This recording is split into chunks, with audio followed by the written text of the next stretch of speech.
안녕하십니까. 꿈꾸는 다락방, 그리고 리딩으로 리드하라의 저자 이지성입니다. 자, 오늘은 우리나라 교육에 대해서 한번 이야기를 하고 싶습니다.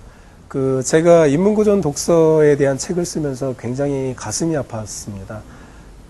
우리나라 교육의 뿌리를 제가 한번 훑어봤는데요. 우리나라가 사실 어떤 인문고전 강국, 독서 강국이었거든요. 그런데 인문고전 독서 교육의 전통이 언제 없어졌냐면 1910년에 없어졌습니다. 그때가 일제 무단 통치가 시작됐던 해죠. 그때 조선교육령이 반포됐는데 골자가 두 개였습니다. 첫째, 전국의 서당을 없앤다. 둘째, 성균관을 폐지한다. 즉 뭡니까? 동양 인문고전을 가르치는 사설기관과 공식적인 국가기관을 동시에 없애버린 거죠. 그러면서 일제가 프러시아의 공립학교 제도를 보통학교로 우리나라에 보통교육을 실시합니다. 이제 프러시아 교육이라는 건 뭐냐면 말이죠. 옛날에 프러시아는 현재 독일입니다. 옛날에 프러시아가 유럽의 어떻게 보면 후진국이었어요. 그래서 항상 침략당하고 굉장히 나라가 피폐하고 힘들었는데 그 당시 프러시아에서 우리가 이렇게 살아서는 안 되겠다라고 생각하고 그들이 어떤 걸 시작을 했냐면요. 이제 우리가 국민을 제대로 교육시켜서 이 국민들로 하여금 우리나라를 부강하게 만들어야겠다. 그런데 여기까지 의도는 좋았는데 그러면 도대체 국민을 어떻게 만들 것이냐. 여기에서 이 굉장히 안 좋은 게 두 가지가 나왔습니다. 첫째, 유럽의 강대국이 되려면 나라가 부강해야 된다. 그러려면 공장이 많이 있어야 된다. 그래서 공장에서 일하는 노동자를 많이 양성해야 된다.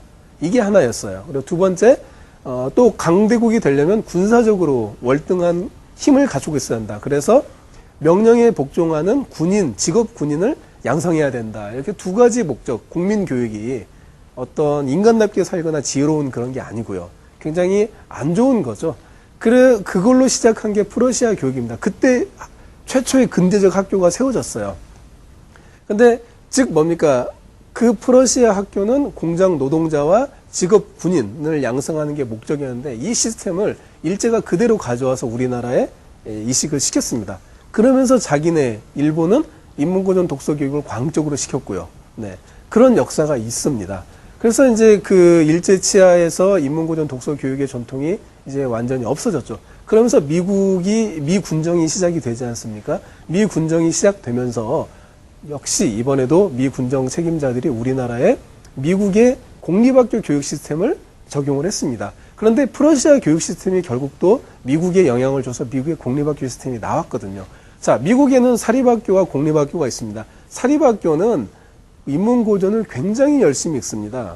네, 대표적으로 필립스 엑시터 아카데미 같은 경우는 고등학생들이요, 그리스 라틴 고전을 그냥 원전으로 읽고 그것을 완벽히 소화한 다음에 그 내용을 논문으로 써서 발표하는 그런 학생들이 있다고 합니다. 그런데 미국의 공립학교에는 그런 학생이 전혀 없거든요. 우리나라는 어떻습니까? 우리나라 여러분들이 받은 교육은 필립스 엑시터 아카데미 같은 사립학교, 명문 사립학교 교육입니까? 아니면 미국의 흑인들이나 히스패닉이 다니는 공립학교 교육입니까? 네, 이게 바로 우리가 받았던 교육의 어떤 진실입니다. 제가 우리 교육이 어떤 부정적인 얘기를 하자는 그런 의도로 드리는 게 아닙니다. 이제부터 시작하자라는 의미죠.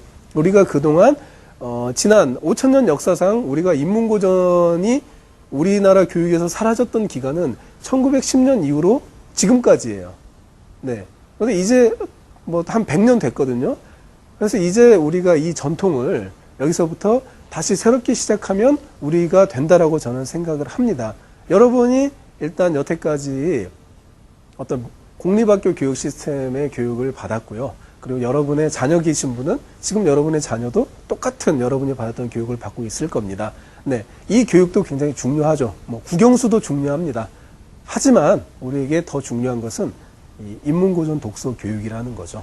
그래서 우리가 최소한 미국의 최고의 사립 명문학교는 아니더라도 미국의 어떤 지성적인 사립학교들이 가르치는 교육 정도는 이제 우리도 우리나라 학생들에게 또는 우리 자신에게 베풀어야 할 때가 아닌가라고 생각합니다. 네, 감사합니다.